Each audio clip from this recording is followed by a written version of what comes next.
Is that working? Yeah, that's it, right.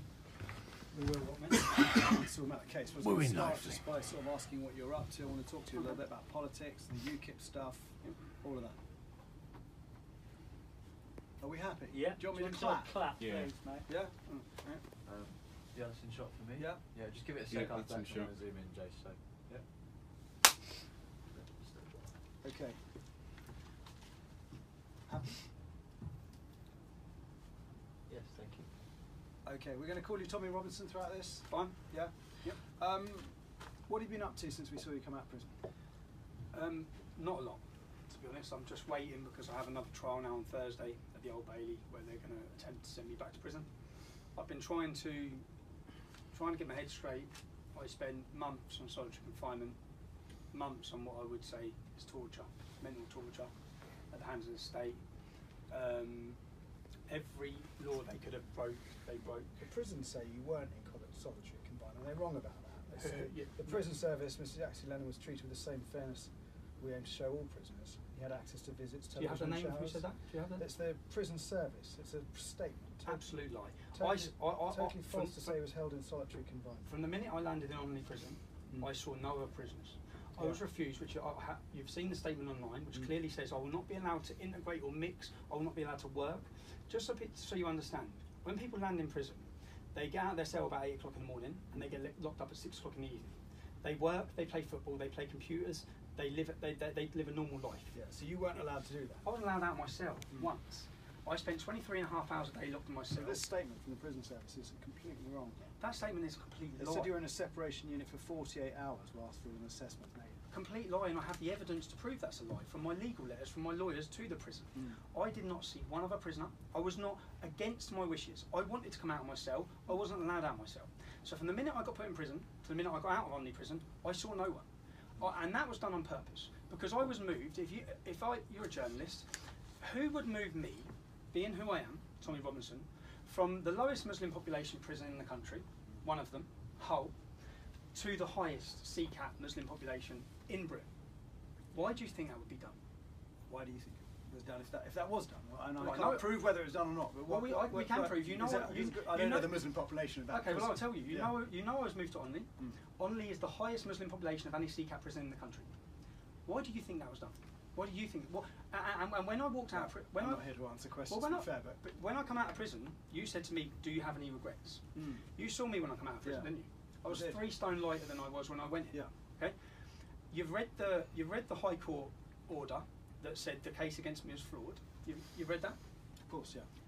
So instead of coming and finding me as I walk out of prison and asking if I have regrets, have you been to find Judge Marson, the man who illegally and unlawfully imprisoned me, who saw me no Well, rights? he didn't go through the correct process, and then there was another process which said that process needed to be go through properly, and that No, we have a a system in the country where you go before a court, you get given rights, you're given a chance to speak to your solicitors, you get asked if you're guilty or not guilty. He done none of that.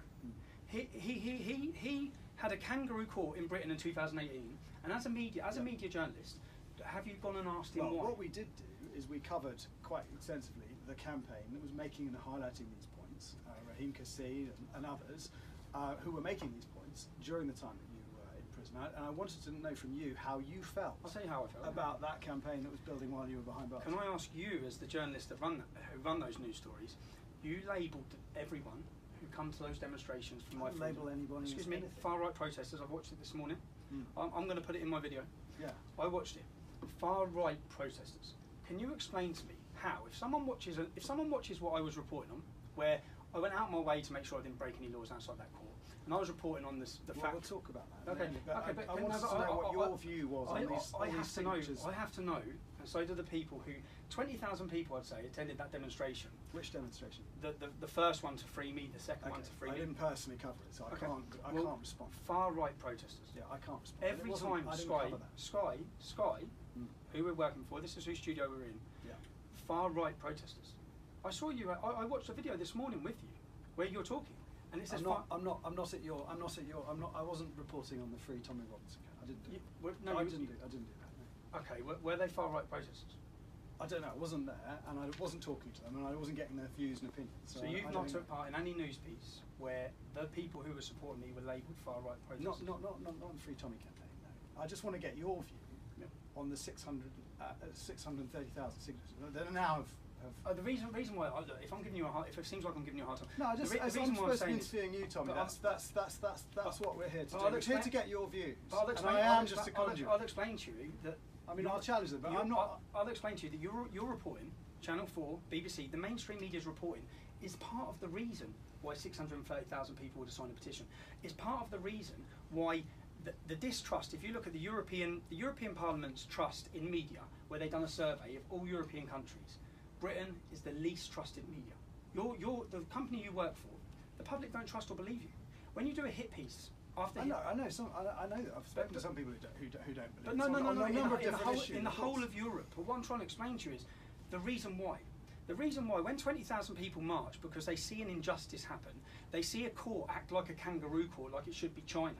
They witness that, and then all of the mainstream media come out and support that court's action, even though it's been proven to be unflawed. We challenge what people are saying, as we do in any report, as we do in a report on Labour or the government. We challenge. No, you didn't challenge what the judge done. None of you did. Not one mainstream media outlet, not one of you went and got the transcripts from that court case. None of you did. None of you went and just it would have took 10 minutes research. You'd have gone and got the report. You'd have got the transcripts from the court case, and you'd have seen the illegalities of what happened in that court. But rather than do that, all of you stood there and said, "This is who Tommy Robinson is. He's a far-right bigot, and this is why he deserves to be in jail." I just want to get you to sort of like speak to me a little bit about all of this and the impact it's having. Can you just talk me through, the impact it is having on your family of being in prison? Well, I went to work that day. Okay, I went to work. This is what I do. I'm a journalist, and I cover reports, and I raise awareness about issues that I don't think the mainstream media are usually willing to talk about. So I went to work that day, and I was taken off the street, and I was due to be picking up my daughter from her school trip, who I hadn't seen for a week, and I was in prison for 30 months. And that was a shock to me. But the biggest shock was when I was moved from the safety of Hull prison to the unsafety of Unedited prison, and I was held in solitary confinement. There can be no argument about it. I saw no one else. I was locked in myself 23.5 hours a day. Whilst I was locked in my cell, the police visited my wife's house. They told her she's going to get attacked with acid. They visited my mum's house, told her she's going to get attacked with acid. They refused. The only time I was allowed out of my cell was at a time when my children and my wife were at work. My children were at school. So I was refused the opportunity to talk to my family. Yeah. They held my letters back. They refused to send letters to my wife. All of these things were uncalled for, unjust, illegal, and it's 2018 in Britain. This is not. What's your wife think of all this? Was my wife? Does she tell you to give it up? I'll be honest. I said to my wife, because I now face a bit of a dilemma on Thursday at the Old Bailey, where I'm being told that, or I've been told, I've gone through multiple legal teams, that I should basically cut a deal and plead guilty and apologise, and then I'll get time served. Can't really use that answer, Tommy, because it's your legal advice. Okay, well, the options I have. I'm just asking what your wife makes of the Tommy Robinson. Well, I explained to my wife on this issue. I said that if I don't do this, I'm going back to prison. And her answer was, "I'll still be here when you get out." So, which is what I needed to know. And I'll be honest, when I landed in prison, in Hull prison, the first phone call I made was they give you £1 credit. So I rang my wife and I asked her, "Have you had enough yet? Have you had enough yet?" Because obviously, what did she say? She just couldn't believe what happened again. And it's mainly it's my children. I missed two of their birthdays. And you've got 3 kids? I've got 3 children now. And they're quite young? They're quite young, yeah. So what do they make of it all? Do they know what's going on? Do they know who Tommy Robinson is? They've witnessed things, unfortunately, by the police. For example, a day out, I had my children in Cambridge, where the police come and told me I had to leave the city, and they persisted, and you can watch the video, anyone can watch the video online. My children have witnessed these things now, so they know what I do. I kept them shielded from a lot, but now they know what I do. So when I've landed in prison, they've obviously watched the response to it as well. Yeah. they've seen the response to it. They've seen the videos of. Do they know that there are people, and you can blame the media, you can blame me, or you can blame some of the things that you said, that you are hated and loathed amongst certain people. See that. Do they worry about that? Do they get a sense of that? Do you know what they see? And this is the truth. And in fact, I'll challenge you to come and spend a day with me in a working class town, anywhere you want. Yeah. Happy. And as we walk around, you'll see the reaction I get, and that's the same reaction my children see. Everyone shakes my hand. Everyone. I'm not. This myth that I'm the most hated man in Britain is absolutely absurd. It's because I don't but get. You know, obviously, the death threats. Two days ago, I can show you the video. In fact, 2 days ago, I was with my children in Luton. I pulled up at a petrol station. My wife went in. One young Muslim come past my car, giving me the gun fingers, and then he got in his car and they pulled up next to me. And I don't want my children to witness things like that. But I got out of the car. I videoed it. But I also said it's a lesson to my children. And I sat and spoke to my children afterwards to say that, because I got out of my car and said, what's the problem? And I'm not going to watch. I'm not going to be intimidated. Could you walk away from it? I mean, is that an option? The police in 2010 offered me and Kevin new identities, witness protection programs, because of the threats against us. Why would I walk away? See, I know what I'm saying is right. I love my country. I love my children. In fact, the one difficult letter I had to write in prison was letters to my children in case I didn't make it out of prison, because I generally didn't believe I would. When they moved me to Hull, when they moved me to the highest Muslim population, there can be no other answer for that, other than I've been locked in cells in rooms before in prison when I lost all my teeth by prison guards and left to be beaten by Muslims. So I wrote letters to my children to explain to them the reason I do everything I do is because I love them, and this is far, far bigger than my children. This is the entire next generation of children in this country. We are handing them. It's our duty. It's my duty as an Englishman. It's our duty to hand down a safe and prosperous Britain to the next generation. No one can look around them and say that our country is becoming more safe and more prosperous. Freedom of speech is disappearing. Everyone's living in fear. People are scared to talk. It reminisces. It's like Eastern Bloc. And I truthfully believe, I truthfully, which is the conversation I have with my wife, I truthfully believe that unless we tackle this problem now, whilst we still have a possibility of dealing with it, if we wait 10 or 15 years and the demographical change to this country with the Islamic community, we won't be able to. And these are just statistics. It's like, okay.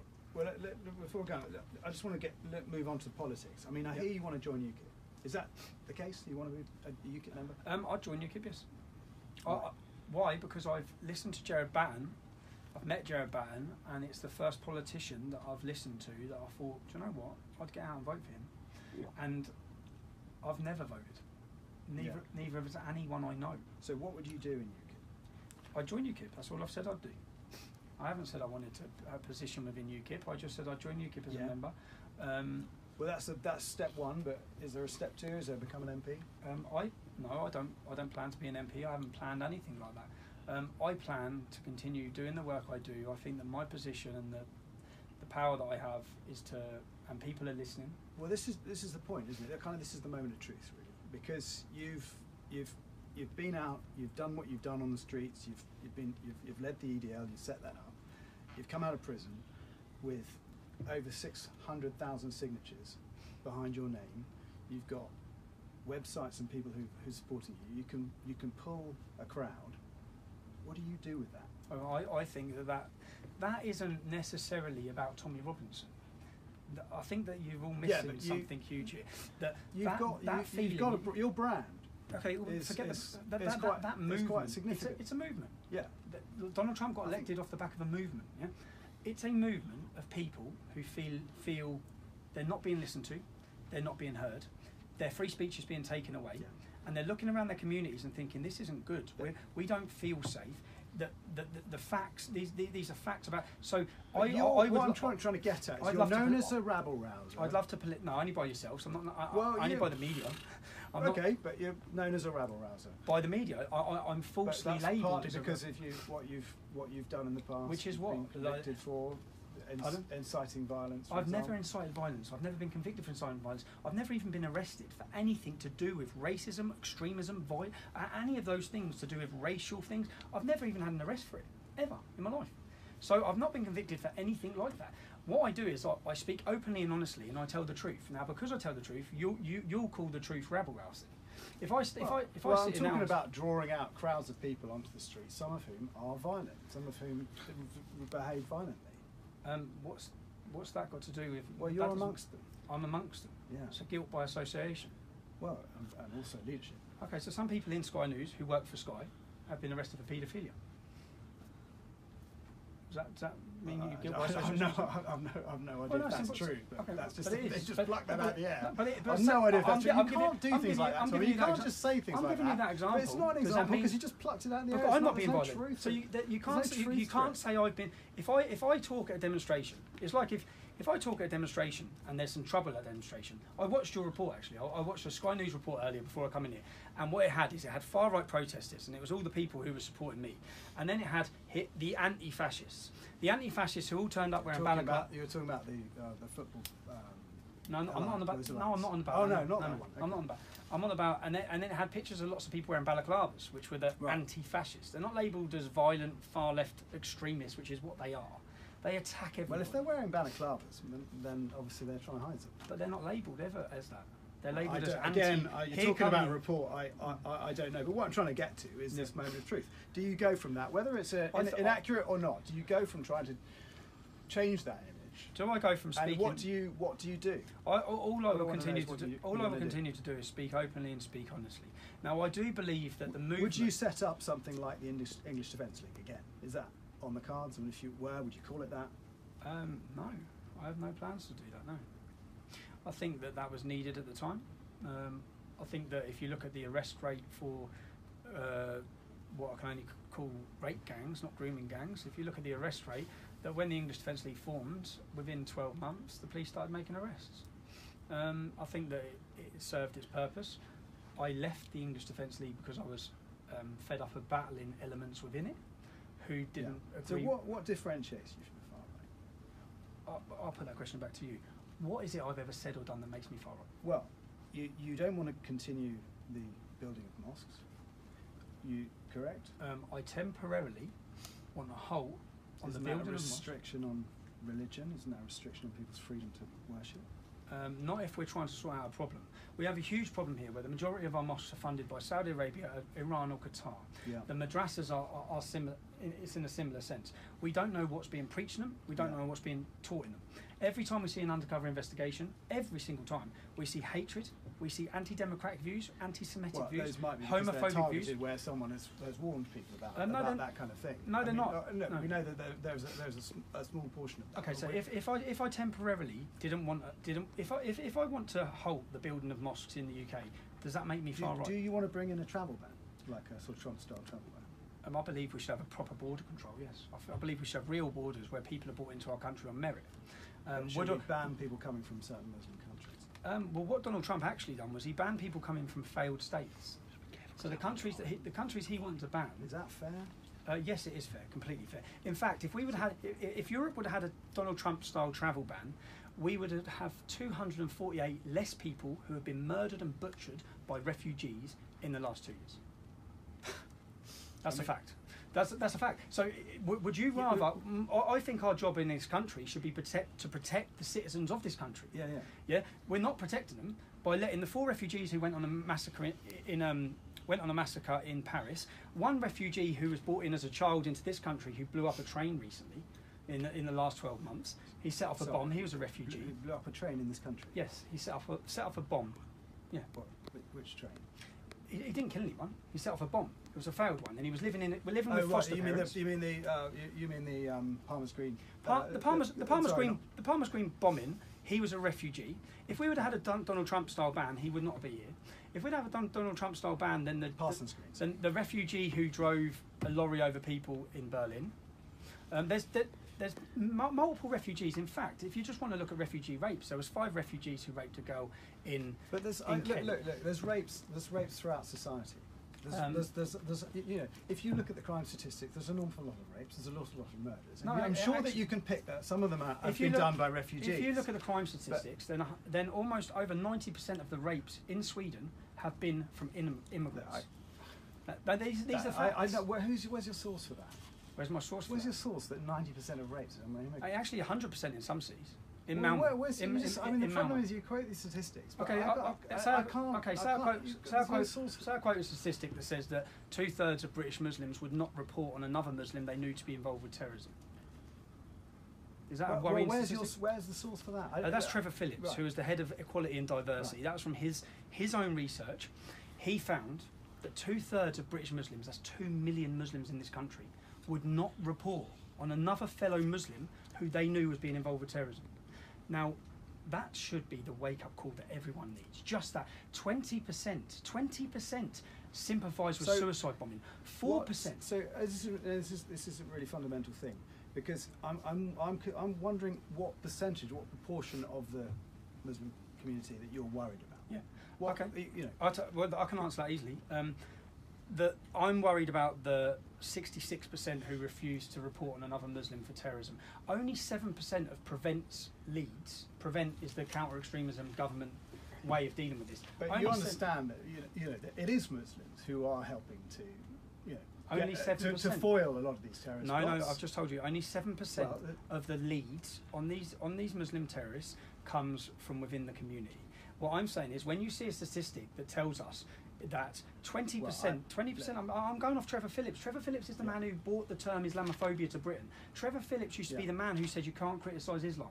Now he's done a full 360 because he's realised what British Muslims think. Yeah. Now, I'm not saying every Muslim thinks this. What I'm saying is I'm going off the polls and statistics, which should be terrifying to the British public. 20% of British Muslims believe violence is okay for anyone who insults the Prophet Muhammad. 20%. From Trevor Phillips' poll. 4% believe suicide bombings. Just so we know, 4% of British Muslims, it's 100,000 Muslims in this country, believe suicide bombing is okay. Look, I don't know these statistics. But the biggest worry we're supposed to think, the biggest worry is the far right. The rabble outside. Right. Well, but you've said in the past, you tried to join Quilliam. You had Muslim people at your wedding, I believe, and Muslim friends at school. I did, yes. I'm just trying to, when you talk about the threat of the Muslim community and make out that they're all very dangerous. I didn't make out they're all very. I've not said that. I've not said that. So please don't put words in my mouth. Well, please don't put words in my mouth. I've never ever spoke collectively. Yeah. When you're talking about Muslims, the only one thing you're probably going to be able to bring up now is one speech I gave in Tower Hamlets, where I said, if you're a Muslim and you're watching this, that's the only thing. Yeah, we'll bring that up. Well, do you regret every single Muslim on 710 you got away with? That's the only thing. And maiming British citizens. That's the only thing you can bring up. Do you regret it? Yes, I've said many times I regret that. Have you? Yes, I have. Yes, publicly. Because last time I saw you being interviewed, you were defending it. No. What I said is my the Islamic community will feel the full force of the English Defence League and our fellow citizens. Yeah, my position at that time was simple. I was the leader of a pressure organisation. The English Defence League, at the time, we thought we could put enough pressure on the Muslim community that they'd start dealing with the problem within. Yeah. And they didn't. So you are slightly justifying it. That's what I did at that time. No, I've apologised. I've openly apologised. You're sorry for that? Yeah, I have. Yeah. Do you worry? That's the one. Do you worry that kind of language? That kind of language was in 2009.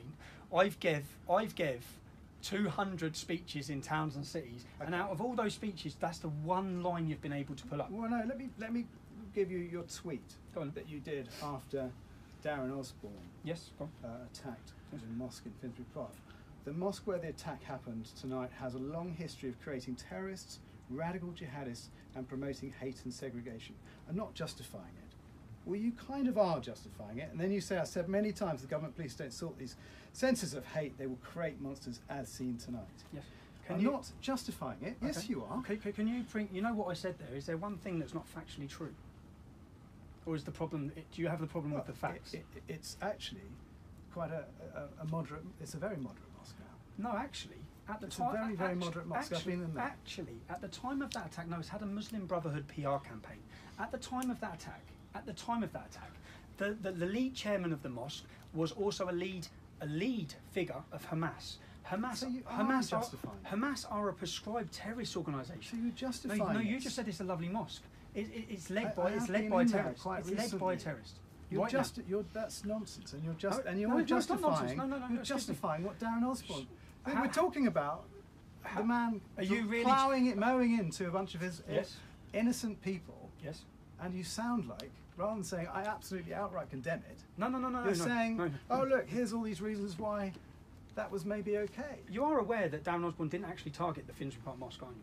Well, he ploughed into people outside. No, they hadn't been to the Finsbury Park Mosque. What he actually was targeting, I'm sure you're aware, you're a journalist. Do you know what he was targeting? Do you know what he was targeting that day? What Well, his why are you intended- talking about it in your tweet then? Do you know what his intended target was that day? No. No, you're a journalist. It was thought- it was actually the Al Quds March. His intended target. I assume. His intended target was the Al Quds March. Now, did you, as Sky News, cover the fact that tens of thousands of Muslims were marching with terrorist flags through our capital city on that day, or did you not? I don't think it's news? Are you? Again, seems to sound like you're kind of trying to justify I'm gonna what a- he was doing. I'm gonna There was a ask you- march. no, I'm- There was a march. There was a terrorist march, and Darren Osborne tells everyone quite clearly Why do why you say he it's a done it. terrorist march? Because they were he was marching the with- terrorist that day. They were marching with terrorist banners, terrorist flags through the capital, Darren- shouting "Bomb, Darren bomb the Osborne Jews." was the terrorist that day. Yes, Do you're you right. accept that? Yes, you're correct. yeah. So why are you talking about some march that you describe as a I'm terrorist trying. march? No, I'm asking you. You're saying. Show me what I This said. is the again. Show me what I tweet. said. The mosque where the attack happened has long history creating terrorist and radical jihads. Is that true? Is that true? Well, there have been sermons outside of it, yes. Is it true by what I said? By Abu So you by have a Abu problem Hamza. that what I said is factually true. Well, you're saying this is the reason why it's happened. Aren't you? No, You say- I'm not. You are. You effectively are. You're saying you've warned us. You're saying, "Hey, I've Okay. told the government Let me many tell you- let times me tell- this is going to happen." And I have. And the last thing I want is this. And I've expressed time again. I believe I remember giving a speech where I said you're probably 5 years away from having English suicide bombers. All you should be doing on the day of a terrorist attack, surely, is condemning it. I did condemn it. It sounds like you're just Read the tweet before that, or you not got the tweet before that. what Read the tweets before it. Put it into context. Put the whole thing into context. You've just worry- cherry picked out a certain tweet. Well, cherry picking. And let me tell you again, just so we're clear, that mosque on that day was led by a terrorist. Okay, he's part of a terrorist organisation. That's all been exposed about 2 months ago. I tried to tell Piers Morgan these facts. I asked him if he knew who the man was. This is the lovely mosque that you've been inside. But it sounds to me again, mosque you've it's been like you're inside. just justifying it. Would You're you saying go- there's a would you- terrorist would you running go this in- mosque. would you go This into is a a far- London mosque where a lot of peaceful people, and there were peaceful people who were one killed and others injured in this attack. Yes, hadn't been in that mosque. They hadn't been in that mosque. But as we're talking about the mosque, you said it's a lovely mosque. The mosque is led by a terrorist who's part of a terrorist organisation. Would you be frequenting a building that was led by a Nazi terrorist? Would you? Because you just said it's lovely. If there were some peaceful, nice Nazis. Look, in there. I met the imam there, and it's actually- seemed like a very moderate person. Oh, did he? Yeah. Oh, well, And he condemned radical Islam. Of course he did. He's Yeah. a lead figure he's a lead figure of a terrorist organisation. That's a fact, and that fact everyone knows now because it got exposed about 2 months ago by the Times newspaper. But at the time of that, which I knew at the time because it took me 10 minutes to find out who's in charge. Do of the you mosque. worry, though, that people like Darren Osborne are out there listening to this sort of thing that you're saying? Okay. And it sounds like you're saying, "Oh well, there were a bunch of other terrorists that day." Now, what I'm saying this is this kind of activity does have a kind of a kind of justification around it, or at least there's a purpose and a reason behind it. no. Darren Osborne made clear the reasons why he made his attack. We had Does it worry you that he followed you on Facebook, he followed you on Twitter, he was part of the Rebel, he joined up to the Rebel website? Does that worry you? Does it worry you that there were 3 successful terrorist attacks before Darren Osborne? Darren Osborne reacted, okay, horrifically, okay. Yeah. But why were you not talking about the 26 children who were blown up in Well, Manchester? I did talk about that. The I was nine- there that day. I nine- was there outside the hospital. So do you talking think about that it. played any part in what Darren Osborne done? Look. No. Darren Osborne gave a note. Darren Osborne gave a letter of why he but made it that shouldn't attack. though, should It it? didn't It mention shouldn't Tommy. though, should It it? didn't mention Tommy It Robinson. shouldn't though, because it's not anything to do with those people. So how is it anything to do with me? How are you? So it's I'll nothing. tell you why I so think there's a problem. You don't I'll think. tell You you don't why think this is a that problem. but it Because was you're my fault. right. You're right to say. You know, there are radical Islamic people who are blowing up Manchester Arena. We've seen the London attacks. You're right to say that, and you're right to say that there were people like Abu Hamza who were, behind the scenes fact, a long time ago the with a imam small group the of imam people. you went and met, who's a Yeah, lovely fella. He's a radical. Well, I'm talking about Abu Hamza because we know of the fact that he's, or Omar Bakri, who has inspired the nitrate process. And I just wonder if you see any parallels between people stirring up hatred against the West and causing people to commit terrorist attacks, and people stirring up hatred against Muslims and causing them to commit terrorist attacks, and not able to, and finding it hard to condemn that. See the word hatred. Yeah. If I sit here, Fear is another word. if I sit here and state facts, which I've done or which I will do, about Islam, is that hatred? Look, I think I'm asking you if you I'm asking you about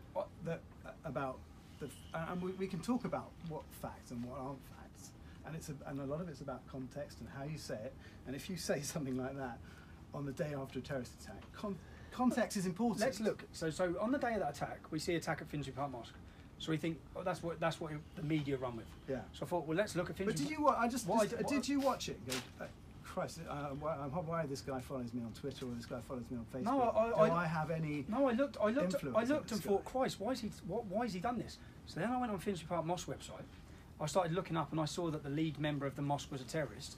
I then started looking at all the extremism that they still have going on there. So then I tried to think, why has this happened? Because when there's no light at the end of a tunnel, which is currently what we don't have, we have no solutions. Since David Cameron, after Lee Rigby was beheaded on the streets of London, David Cameron come out and he set a 5-year anti-extremism plan, okay, of how he was going to tackle this extremism and hatred. During that 5 years, he allowed 2,000 British Muslims to go and fight and train and behead people for ISIS.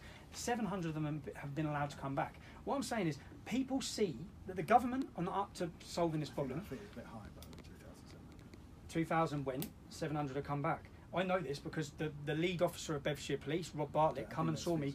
I was due to be somewhere in London, and the lead inspector. Figures, I can't, I don't think that figure's accurate. Okay, well that's come from the Labour MP, Mr. Hussein. I think it's about 800. Maybe we don't know how many come back. We genuinely don't know how many come back. No, don't you think that's a problem? Yeah. But okay, so don't you think that's something that you should be alarmed about, rather than me giving a talk or giving facts? Well, you can talk about it, and we will. I can talk about it. You'll just blame me. We have reported on it. When there's been a terrorist attack. It doesn't matter. What I'm saying is. What matters is that Darren Osborne made it clear why he done this attack. He spoke about Al-Quds. He spoke about Jeremy Corbyn. He spoke about Islam. He spoke about rapes. He spoke about terrorism. He followed you on Twitter. And he followed your Facebook. And he followed Sky News. And he followed Sky News. And he followed Sky News. So does that mean he followed you on Twitter? Well, I don't know if he followed. Well, he followed Sky News, so it must be your fault. No, seriously. No, but you know what I mean. No, I don't know what you mean. Well, what I'm trying to get at, I know that you're trying to start. I know what you're trying to do. No. The public will also see what you're trying to do. No. And the reason for this is the public sees straight through your nonsense of what you're trying to do. What's your? Do you see yourself as Islamophobic? What is? You've just mentioned a word Yeah. that means nothing. A phobia. What is a phobia? A phobia is an irrational fear. Yeah. Okay. So do you think it's rational when 26 children are blown up in Manchester, when we have one Muslim, when there are 3.8 million in the country? Yeah, it doesn't matter how many there are. Do you think it's an irrational fear to worry when we see within a 4-month period we see a van kill 9? Injured 67. We see another attack. This is Westminster and London Bridge. We see all these attacks. Now, when we see these, and then we see statistics that say, well, so it's okay to be worried. Of course, we should be worried.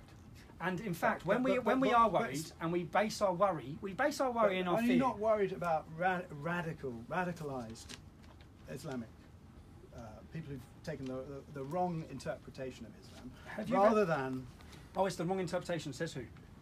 Well, it says a lot of people who follow the Muslim faith. You've read the Quran? I have read the Quran. Only the English version. And what did you think? I don't speak it. What did you think? What do you think? There's 109 verses in that book that incite war and murder against non-Muslims. So I thought pretty. Well, you could say that there's extreme language in the Bible. Oh, so that's acceptable then. I'm not saying it is, but I'm saying you're talking about an ancient text. No, I'm saying why I'm worried. I'm saying why I'm worried, and you're trying to justify why I shouldn't be worried because the Bible says. I'm not trying to justify anything. I'm just challenging. So I'll tell you why. Are you concerned about Christians? I'll tell you why I'm worried, and why the majority of the British public are worried. Muhammad, who is seen as the moral compass for British Muslims, they believe he was perfect. Right? You agree with that? Sorry, I just lost my mind. Do you agree that Muslims believe Muhammad was perfect? You understand that? You understand that though? I understand that they believe he was the prophet. And he's perfect. Well, I don't know if they believe But he's okay, perfect, well, but I know they believe he's the prophet. They believe he'd done nothing wrong. Now, I'll give you a book to read by Ibn Ishaq. It's the biography of Muhammad. If you read that book, you'll see that Muhammad beheaded 600 people in one day. You'll see that he tortured a man called Kanana, and you'll see that he raped a child. Now, when you see that, which I've read and I've learned and I've studied, and I think, hold on a minute, this man is a very immoral and very bad man. And then I see... Well, Jesus said, I'm not coming to bring peace, but a sword. Jesus. So is he responsible for knife crime in London? If they were holding up that exact verse, if every single knife criminal was holding up that verse saying Jesus told me to kill him, so I killed him, I'd be saying yes, that verse is responsible. I'm saying that if Salman Abdi, for example, Salman Abdi could recite the Quran without looking at it. Okay, each other attack has Lee Rigby's killer handed 55 verses written on a piece of paper to a woman in the street that he said forced him to do that killing. My point. Do you not think they've got a warped idea? I mean, we don't see Christians running around with swords. No, do you not think they have a warped idea of what the Quran is actually preaching? After reading the Quran and understanding abrogation and understanding that what Muhammad says later in his life supersedes what he says earlier, after understanding all of that, no, I believe that they are following out literal. Then I would say to you that you've been radicalised. Would you? Yeah, I'd say that you're following the same understanding of Islam as the people who listen to Omar Bakri, who listen to Abu Hamza. No, not just... If you really believe that. What about the 66% of people who would not report on a terrorist? Would you say they've been radicalised? No, I'd say you've been radicalised because you believe in the same things as the followers of Abu Hamza. So because and your supporters, you're the only people who believe and would take that literally. Take the idea of not come in peace but bring a sword. Oh well, I better get a sword out. No, that's because I understand Islam. So you're not a theologian. You don't understand Islam. I do understand. You're not. You haven't studied. Have you read it in Arabic? I've got the best. Have you read the Quran in Arabic? My Quran is the best-selling Quran in the world. You haven't read the Arabic version, have you? Oh, so because but there's different interpretations, and what I'm saying is there are theologians who spend a lot of time. Of course, there are. Which theologians? Well, any imam. Any imam. Yeah, any imam who has studied it. What about say for example, Luton's leading imam. His name's Kadir Bask, who I battled against for 8 years, and then in the end, he ended up, once they translated his sermons, he was telling them to prepare their weapons and war ready for us. Is he wrong? Well, it sounds like if he's inciting people towards violence, then of course he's wrong. So just so we can, I don't know because I haven't seen that. Just so we can understand this, yeah. Boko Haram, ISIS, Al Qaeda. All of these groups, all of these organisations that run huge, they have all interpreted the Quran incorrectly, exactly the same way. But my worry is that you believe that, then. You believe that they have interpreted it the correct way. No, I know they've interpreted it the correct way. What I'm saying is the majority you've been radicalised. No, the majority of Muslims do not follow the Quran. The majority of Muslims, if we go outside here and go into a local betting shop, it'll be full of Muslims, right? Yeah. They're not following Islam. Well, a lot of Christians don't follow all the Ten Commandments. I know. And God said, if you don't follow the Ten Commandments, you'll eat the flesh of your sons and the flesh of your daughters. It's pretty violent language. What I'm saying is, if a Muslim, because it was written years ago, centuries ago. But you understand that Islam hasn't adapted or changed at all. The Quran is as it was. Of course, it hasn't changed and adapted because you've just said people don't follow it to the letter, to the word. They don't pick out a phrase and say, I have to do this because the Quran says it. You're right, but that doesn't mean that the Quran does not incite that. And it's the same with the Bible. No, that doesn't mean we have the New Testament. That doesn't mean that the Quran doesn't incite that. So what you're saying is I'm wrong for reading correctly the book. What I'm saying is the majority of Muslims don't take... I'm saying you don't necessarily read it correctly. And there are 3.8 million Muslims in this country who are living here peacefully. Yes. And my fear is that you're suggesting that they're following a book that's suggesting that they shouldn't. And there's a very, very, very tiny proportion the book defies. In fact, 4 times as many British Muslims went to join ISIS than joined the British Army. 4 times as many. So you can say it's a tiny... there were about... Well, how many? So realistically, there were about 800 went to Syria. Maybe about 800. 2,000. The number who joined ISIS, some of them would have joined the forces that we were actually supporting fighting against Assad as well. So that's because we don't know. So we don't know the exact number. We don't know the exact number. The other terrorist who joined ISIS. So you're talking about roughly 0.01% of the population, the Muslim British population. Yes. So it's not a huge amount, is it? You don't need a huge amount. They don't need a huge figure. To have terrorism and the things that I worry about, to have our country implode, which we'll see it, Well, they don't need a huge number. I think Nazis were only 7%, weren't they, of Germany? I think it came the entire population. No, they were 7% of Germany. They were 7% when they took over, right? Let's talk about. My point is that you said I've been radicalised. So will you agree that if 66%, no, in fact, if we go for the 20% of British Muslims who believe someone should be violently attacked, I don't know about these figures. But why not? So I can't comment on. Okay, well, they're Trevor Phillips figures. You can't. But I'm asking, hypothetically speaking, do you think that they've been radicalised? Listen, I'm interviewing you. Let's talk about this. Case. Can you quote one thing I've ever said where I've incited violence? Well, I think this thing where you talk about the Islamic community will feel the full force of the English Defence League if we see your fellow citizens killed again. Yeah, demonstrations. It's an organisation. We're a pressure group. Well, you can interpret that any way you like. No, Darren Osborne might have interpreted it one way. Well, that was actually in 2009, 2010. Yeah, but still. Darren Osborne made clear the reasons why he committed the terrorist attack he did. He made it very clear. He actually blamed you guys as well, the media. And I believe the documentary Free Girls played a part in it, according to his wife. So we have the evidence. Which shows actually that the media does report what's going on in places. No, they didn't. They've had to. They've had to now report. They've had to now report. Well, they've had to.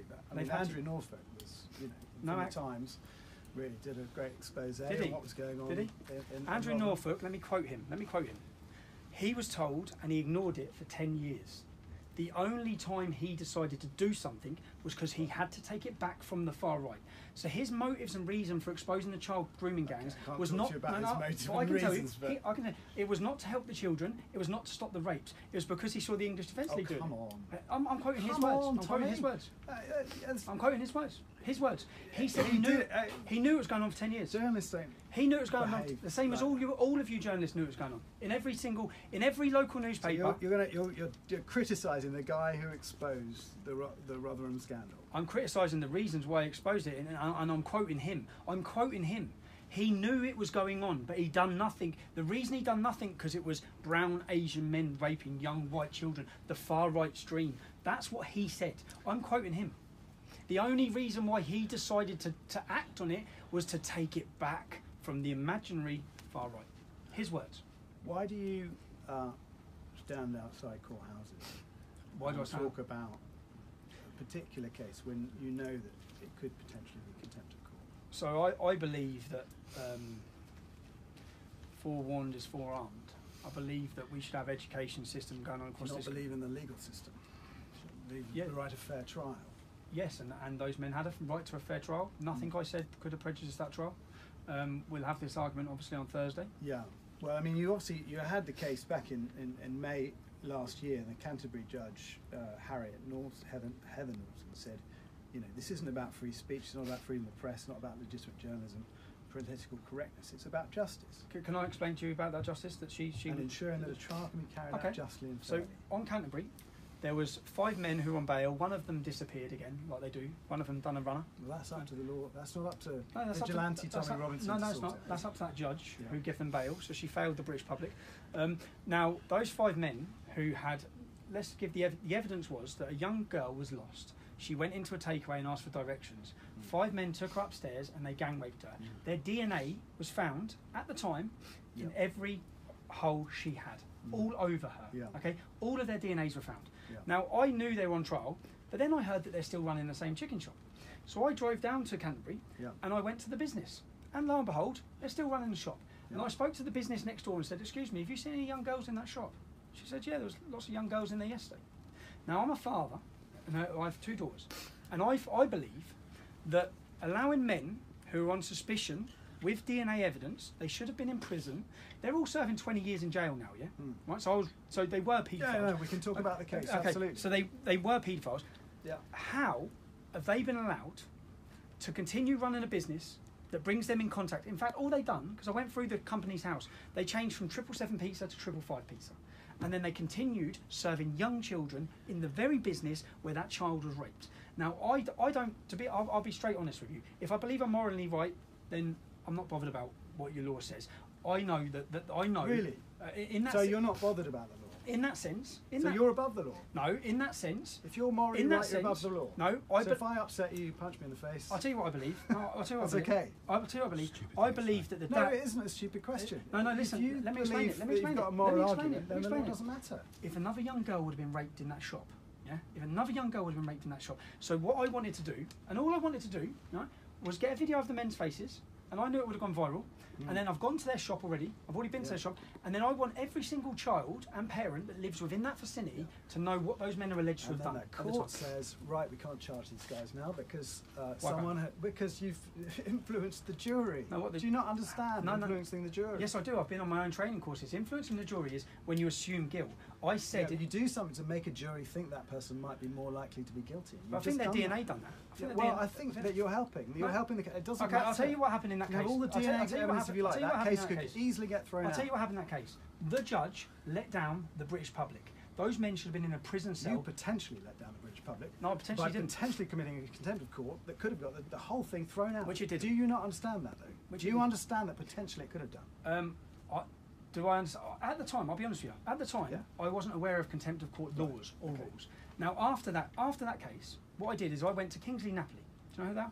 They were the leading law firm in London, and I went and done my own training. I paid privately Yeah. for training because I'm Journalism court training. court training, Right. which I haven't Okay. had. Yeah? Yeah. So at that case, I went off my heart. I went and I thought, hold on a minute. I went down there and saw that young girls are still in this chicken shop, and these men are still there.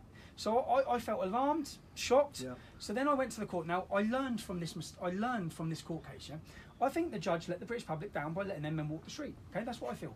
I feel that all of these grooming cases, when they're out on bail, they shouldn't be out on bail. Many of them are disappearing whilst on bail. But I went and got my own training. Now what I realised then is to assume guilt. So if you watch my Leeds court video, Then you should have known. Then you should have known that you're potentially No, I knew it was- disrupting the potential for a case to run its course. Why is that? And that's what the judge is telling you here. in which one? In this Canterbury case, Heather Norton. Oh, is but I saying didn't know because it's about preserving the integrity if of you- a jury to I've just continue told without you. being. I've I've seen juries. I just break told you. Yeah. I didn't have training No. until after Canterbury. Yeah. Because of Canterbury and because I went before the So you judge. accept now that what you did in Canterbury was wrong. I accept that. Yeah, the things I said on camera at Canterbury, I wasn't aware. I wasn't aware that there's court steps. If you step on the court steps, you're in contempt of court with a camera. Yeah, I didn't know that. Right, that's what I was actually convicted of. I was actually convicted of not influencing the jury. I was convicted of filming on court property. I didn't know that. Okay, so I went for training days then, and I had lessons on basically. If you watch my most recent one, I said they're innocent till proven guilty. They may walk out of here not guilty. I didn't harass them. I said, how are you feeling about your verdict? When I walk into court on Thursday, how many journalists are going to ask me questions? I've no idea. Well, how many do you think? Yeah, They will, won't I they? imagine. They will, won't they? You might. It's a judge. It's a judge. When Rolf It's Harris, a judge running the when case. Rolf Harris walked into court, It's a judge how running many media videoed him? Oh, the video. Yeah. Okay, so why can't I video someone you- coming in? you- Is this because they're Muslims? I can't video. No, okay, but why don't you do it outside the case of white paedophiles? I'm highlighting right. What I've done is 90%. These are facts again. Facts that have come from. Okay. Yeah, let me give Give you. your sources. I will actually. Okay. Right? So grooming convictions, street gang grooming convictions, 90% of them are Muslim males, and 30% are called Mohammed. These are facts. Yeah. If you want my Sajid Javid, I'm going to quote him in my court case on Thursday because if you want me in the dock for prejudice in a trial, I think Sajid Javid, our Home Secretary, should be standing next to me. As should Nafsi Azal, the leader. Why should the Home Secretary? Because what they've said, the latest charge they've added on me is that because I stood outside court and I said that Muslim men are overrepresented in these grooming scandals, yeah, that could prejudice the jury. Well, that's exactly what Sajid Javid said on BBC News. Well, no, he said that high-profile cases, the number of high-profile cases that are overrepresented In these grooming cases. grooming cases, yeah, high-profile grooming. In these grooming Yeah, cases. high-profile ones. No, That's no, what he just, said. no, just in No, grooming. read the transcript. That's what he said. Read the Quilliam So report. it's Do you slightly want to read different. it? Would you like It's to read slightly it? different to what you said. Okay, so the Quilliam Foundation done a Just to report. be fair to the Home Secretary. The Quilliam Foundation done a report. I'm going to quote him in my court case on Thursday. Yeah. The Quilliam Foundation done a report and found that 84% of the men convicted are of South Asian, Pakistani. On a very specific Grooming. type of sexual activity. What about the Bristol case, for example, 2015? Gang grooming. I'm on about gang of 7 men. Yeah, yeah. Well, they're part of the other 10%. What I'm saying, 90% are Muslim, 10% Why aren't. aren't you outside their court case? They're still part of the same problem, aren't they?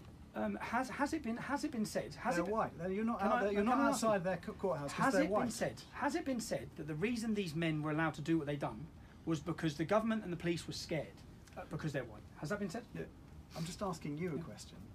If you're worried about grooming gangs and paedophilia, why aren't you outside the courthouse of a bunch of white paedophiles who are raping toddlers and babies in 2015? Why aren't you there? And I'm telling you that these gangs have been allowed to do it for 30 years. But I'm saying, what about the Catholic Church? Tens of thousands of despise the children. Catholic Why are Church. you not outside their court cases? I despise the Catholic Church. Why are you not outside their courthouses? When is a court case on for the Catholic Church paedophiles? Well, there was one in Glasgow this year. When? Was I in prison? I don't know. I actually But despise...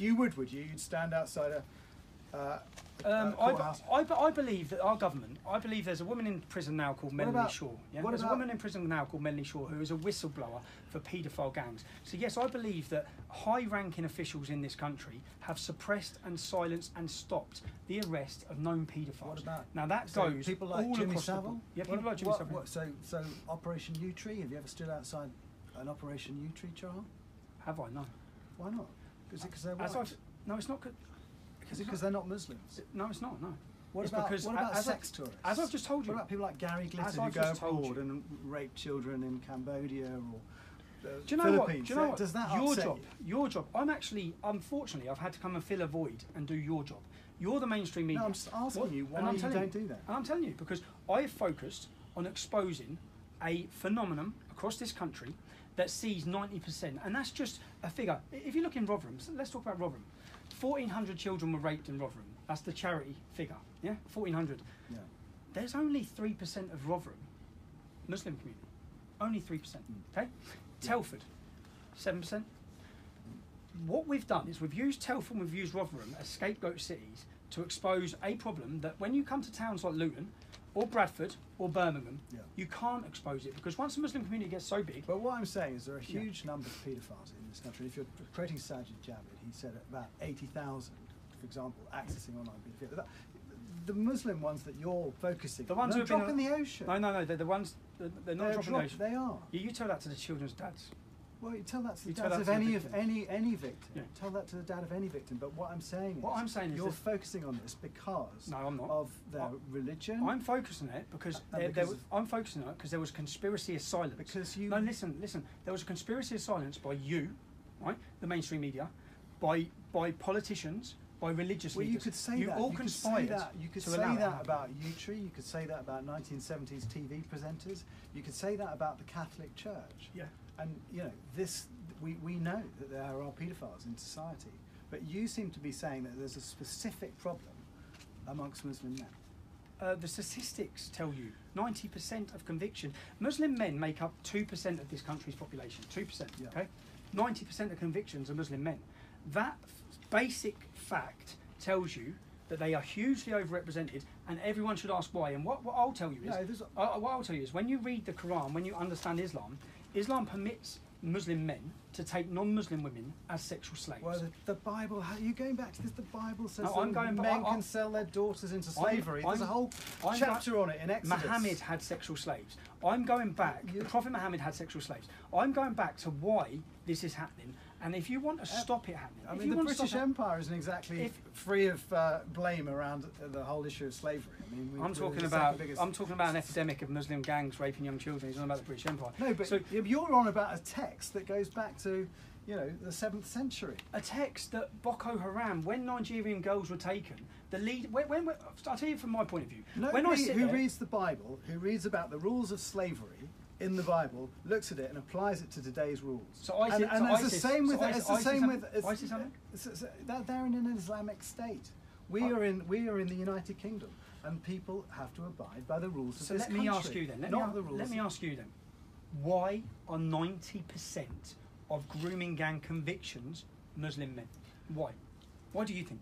I don't know the answer to that question. I don't know what that. No, I don't. Why, I know that the Home Secretary. But I know that the Home Secretary is looking at it. And I don't think it's right to speculate No, what on do what you- the reason no, is. no, no, no, so but what- it could be cultural, but it equally could be. it could be that cultural. there's a group of criminal networks that are operating together.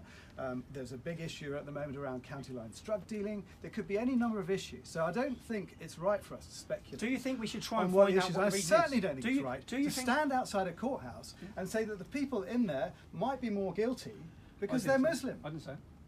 You're insinuating it. I'm You're, not- I didn't you're say. standing outside a courthouse. Yes, you are. You're saying, look, they're reading this text, telling us. You just told me that they can take slaves. They can. That if that message gets to the jury, you've just blown out the case. Actually, the head of the CPS and the judge, which I've got the transcripts, both said that nothing I said could have prejudiced the jury. Well, it sounds like it. Nothing. Sounds like it. If Why that's does it what sound- you said. So, a fact. If you're standing outside a courthouse, you're saying, look, they've read this text that tells them they can have slaves. I didn't say they had read that text. No, I didn't. You're saying this is the text that they follow. You're saying Muslims follow a text which allows them to have young children as slaves. You're standing outside a courthouse. I didn't say that. That could influence the jury. I But did not say honestly, that. I've been in I juries did where people not say see that. I did not say that. I thought you just said that to me. Yeah, I'm saying to you, I did not say that outside didn't the say that courthouse. outside the courthouse. Outside that courthouse, what I said is so we can understand. Because don't you think we need to get to the bottom of the reason why 90% of the men? Absolutely, and the Home Secretary We're is not allowed to. commissioned a report on it. I only commissioned a report after I got sent to prison. Prior to me being sent to prison, had he commissioned a report on it? In fact, No, you, people were- Sky News, you labelled the gangs Asian. Why? Well, I've talked about them being Pakistani men. I've talked about them being Muslims. No, I can only talk about my own reports. No, you labelled them Asian. Okay. Yeah, I know. Now, if you know anything about Britain, you'd know that in the 1970s or 80s, the Sikh community of this country had to form a nationwide gang called Shila Punjab. Yeah. They had to form that gang to protect their daughters. Okay, because their daughters were being taken. Still now, their daughters are being taken. Yeah. Okay, by Muslim men. Okay. Now, what I'm saying is, we need to research and we need to try and stop this happening. Now, the best way to stop this happening is to give parents the evidence, because it's evidence and factual, that this is what Islam promotes. Islam promotes that as soon as a child, you know, I've been on debates where I've sat on a debate and I've talked about these children, and one of the Muslim women, it was on the Nikki Campbell show, she said young women. And I only when I watched it back, when I said children, she corrected me and said young women. Now, if you know Islam, then as soon as a girl starts her period, she's a woman, she's not a child anymore. Now, that's why there has been no outcry within the Islamic community over what these men have been doing. Well, they don't. They very much don't They blame believe in the victim. sex before marriage. I mean, that's They do with non-Muslims. They're allowed to take sexual slaves under Islam. in an old-fashioned thing. So An old-fashioned thing. from the 7th century. There's It's no, not- there's it's not not in something- this country. There's nobody with It's sexual slaves. Okay, so a young girl who's 11 years old in Oxford. And no, by listen, the way, listen. on the Bible, you're allowed There's to a young, sell your daughter a into young slavery. girl who was 11 years old in Oxford. They heated up an iron rod with the letter M for the Prophet Muhammad and scolded it on her bum. Would you agree she was a slave? I mean, that's They nailed her abhorrent. tongue to a It's an table. abhorrent thing to do, So of would you course, agree yeah. that she was a slave? It's an abhorrent thing to do. Okay, so let me give you and it- the fact is that across this country, in every there's in every abhorrent things done every single by people behind closed doors. in every white, single black, town and city, Muslim, all across the country. in every single town and city in this country, young children are being taken as slaves by gangs of Muslim men. Now, if you don't want to draw the correlation to the fact that Islam promotes and allows that, then you don't want to because you're too weak and too much of a coward to do it. But I will do it. I will tell people we need to look at why this is happening and understand And why I'm it's happening. telling you that you're potentially inciting racial hatred. Unbelievable. You've been out on the streets. You get, you know, Don't you over think the course of your time What as race- the what- EDL as an EDL member, you were getting people out on the streets. What race have I who were mentioned? who were What getting race have I angry. mentioned? You've What re- race have I mentioned? You've mentioned Muslims, and you mentioned Muslims we've aren't a talked race. about You understand Pakistani. that? We've talked about Pakistani men. Islam is not a race. Yeah, but we've talked So- about Pakistani so men me- who believe in Israel, Okay, and this is so- semantics No, about no. whether You- it's you can't racism make or it- Islamophobia. You can't make an accusation It like is that. semantics. You can't It make is an semantics. accusation like that on TV and not back it up. Tell me what I've said that is inciting racial hatred. You're suggesting that people of a certain origin are more likely to be rapists or child paedophiles or take slaves. So that's So factual. that's That's actually factual by the grooming statistics and the rest. That's inciting racial hatred to you. That you are suggesting that there is a group within society who are more likely to be paedophiles. You might say the same about the Catholic Church, for example. There is But- actually. but- If we look at people who run churches, and yeah, there is a higher And they're percentage people who chance that the are person in running authority. there's a higher percentage chance that the person running the Catholic Church is going to be a paedophile than a person running a Buddhist or a Sikh temple. That's a fact. Okay. Now another fact is that there is a higher percentage chance that it's Muslim men for street gang grooming. That's a fact. You're equating it to the book that they read. No, okay.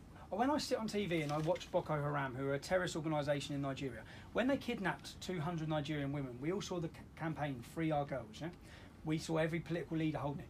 What the leader of Boko Haram said on the camera is, "Muhammad has commanded us to do this." That's not me equating it. That's the leader telling us why he's took those girls. Now he clearly says, we've took those girls because Muhammad commanded us to. If you look at ISIS and all the sex slaves they've taken, they clearly state this is justified under Sharia, that's why we're doing this. Now what I'm saying is, if we've got sex slaves being taken in every Islamic country in the world, and then we look at the statistics in Britain, and we see that the majority, 90% of these grooming convictions, brothers are sharing young children as victims, cousins, fathers and sons. Okay? Yeah. There's something seriously different within this community that views how this is. There's no outroar. In fact, at each one of these court trials, all the women and all the families are calling the young girls slags. But if you're worried about this, do you not accept making it more difficult for justice to be done? I mean, these guys are going through the justice system. No. What's your problem? Okay, there was a video called Loverboy that come out of Holland, which was showing that in Holland it's Moroccans, okay, doing these crimes. In Britain it's Pakistanis. We have majority Pakistanis. If you go to France, it's Algerians. Common denominator in all of them, they're Muslims. Now, if you go to Holland, they actually created an educational video to be shown in schools to warn children about these crimes. When they tried to show that in Britain in 2007, the British establishment would not allow that video to be shown because, like you just go, it will incite racial hatred. So because of people it's going to incite fear to suggest that, when you also know that there are, like the group in Bristol, white paedophiles. There's the. Do you know what? I'll be honest with you. Yeah. I don't care if it incites fear, so long as it educates the children and prevents them being raped. Okay. Now that fear is a genuine, realistic fear that people should have. You know, every parent who lives near a Muslim community who has a young daughter, that fear's already in them. Okay, because they're already worried, scared, because they know what's happening. Do you know how many girls I know that I grew up with in Luton who are now wearing burqas or have been abused and sexually abused and raped? So you've told me you're not really interested in going into politics. You're not really interested in that sort of democratic process. I haven't said that. I didn't say that. Well, you said you didn't want to become an MP. You just wanted to. I said that what I'd love to see is I'd love to see UKIP represent the working class people of this country, and I'd love to see them galvanise and politicise the support and the movement. That's what I'd love to see. Do you really want to leave this interview with the thought that you're happy to instill fear of a community of 3.8 million people? If you watch every speech I've ever given, okay, I say, in fact, let's go back to my Leeds video, yeah, the one that I went to prison for. Have you watched the video? No, it's taken down. Oh, you've never watched the video? No, it's not been taken. Live stream. It's not been taken down. It's online now. Okay. So you haven't watched the video? No.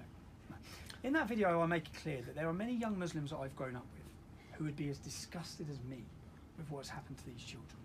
Okay, I make it clear that it's not all Muslims. I make that very clear every time I talk. Okay, but just because the problem is identified from coming from that community, I'm not going to stop saying it or stop educating or stop telling the truth about it. Now, what you seem to have had a problem with so far is truth and facts. You don't like the reality of what the teachings of Islam are, and you have a problem with me identifying. No, I'm just saying that there's similar teachings in the Bible about slavery. That's not an argument. That's not an argument. That is not an argument. Well, it is, because what we're saying is there's only you that's taking it literally. You and Abu Hamza and the radical parts of extremism. What about who believe that there's actually something that they need to act. What about the man who embroidered the? Did he take obviously a hideously violent man. There are those in all. If you go through the transcripts of most of these court cases, they make comments about the girls being little white slags, about them being cheap and the way they dress, all coming from cultural differences. Okay, all of the comments for example, let me give you another example.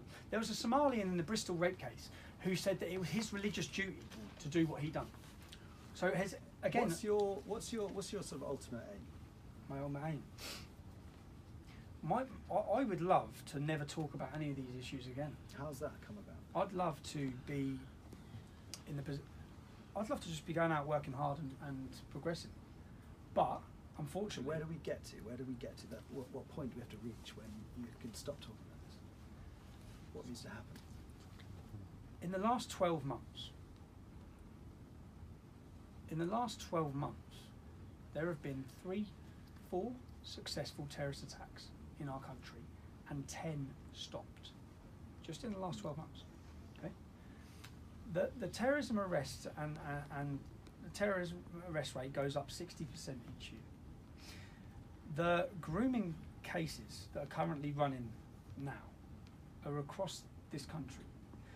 The hatred, the ISIS fighters, all of these problems.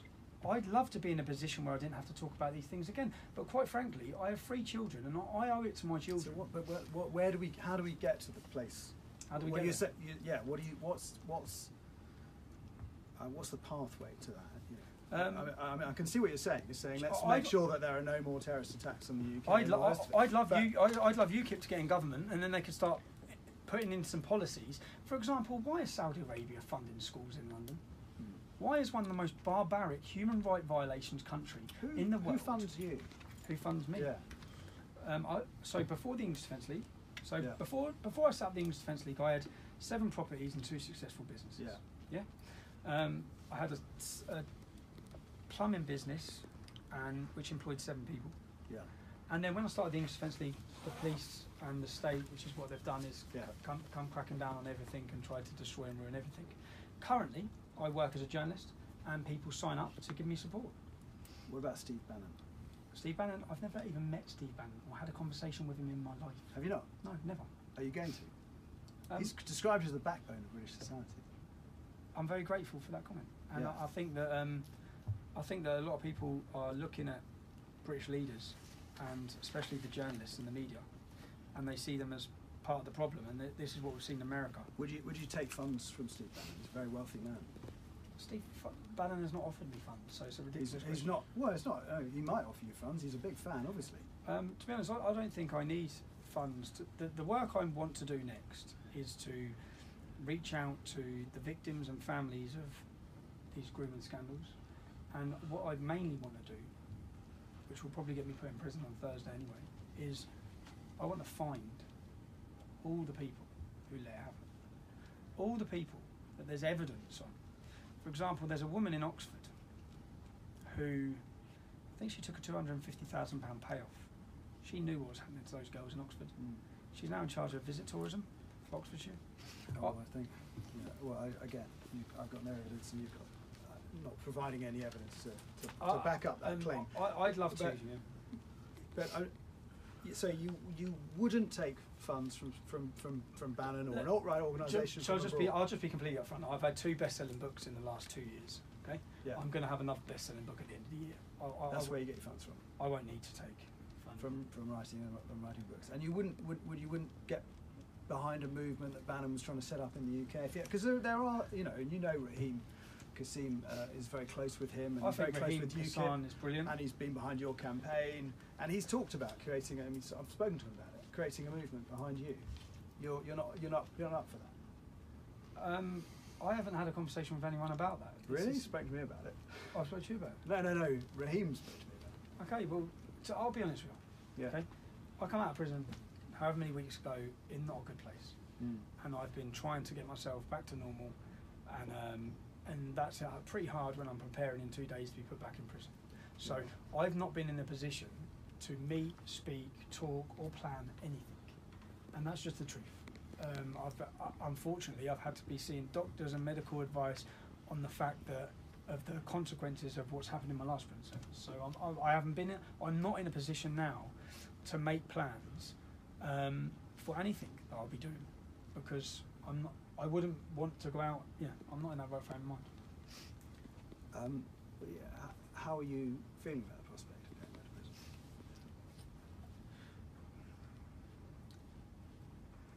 I think that I'm going to stand on my convictions, and I'm going to express that this is a fact again. I was sent to prison for breaching Section 4 reporting restriction order. That same weekend, 3 national newspapers breached the same order. one newspaper breached 2 Section 4 orders. When they were made aware, and I've got all this evidence in my transcripts from my court case, when they were made aware that they breached the order, one of the newspapers just didn't care. They refused to remove their thing. Now, many people have committed the same so-called crime that I've committed. None of them have faced prison or been convicted or even arrested. I have already spent 2.5 months on solitary confinement for you're a journalist. You're a journalist, yeah?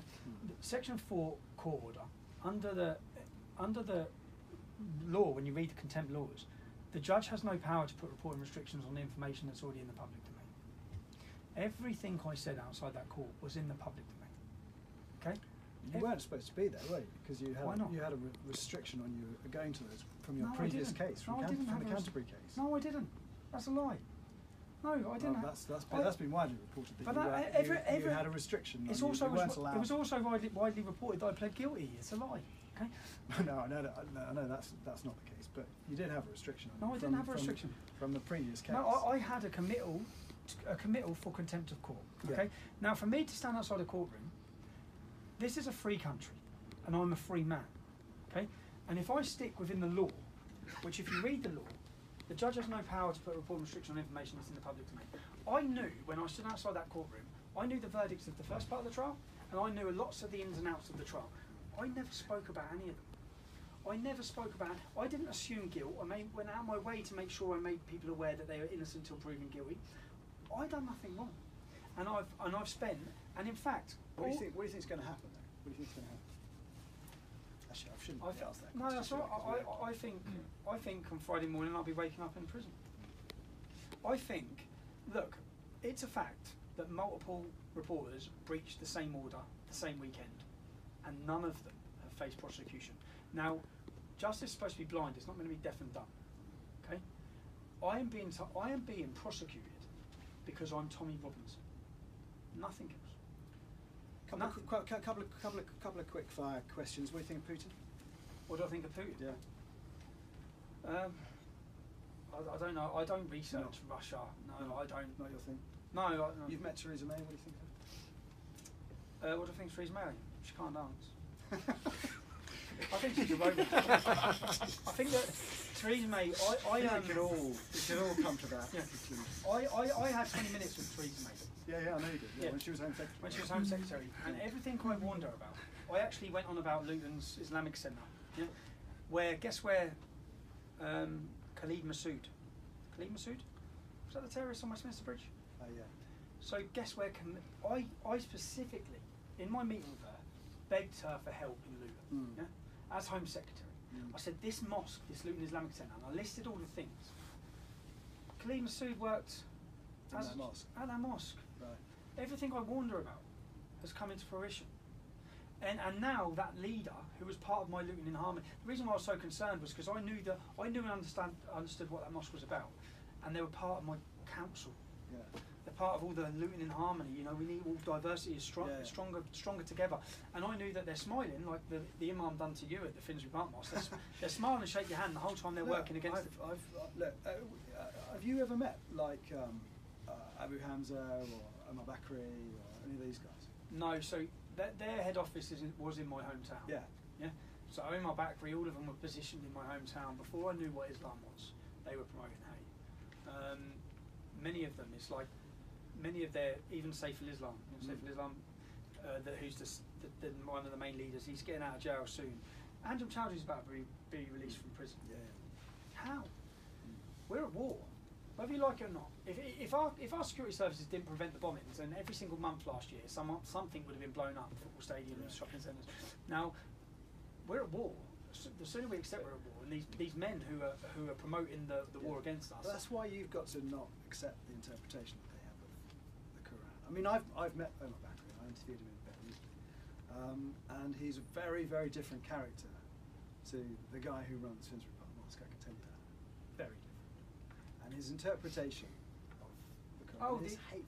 No, Omar Bakri is obvious. It seeps out of every pore. But then you have some that do it behind a smoke screen. Yeah. Some that are, like for example, Kadir Bask. Up until now, he's been exposed. Khalid Massoud's working man. Now, now he's been exposed. Before he was exposed, he stood on my local TV all the time smiling, saying, oh, come and have coffee with us. And the whole time, he's promoting pure intolerance and hatred.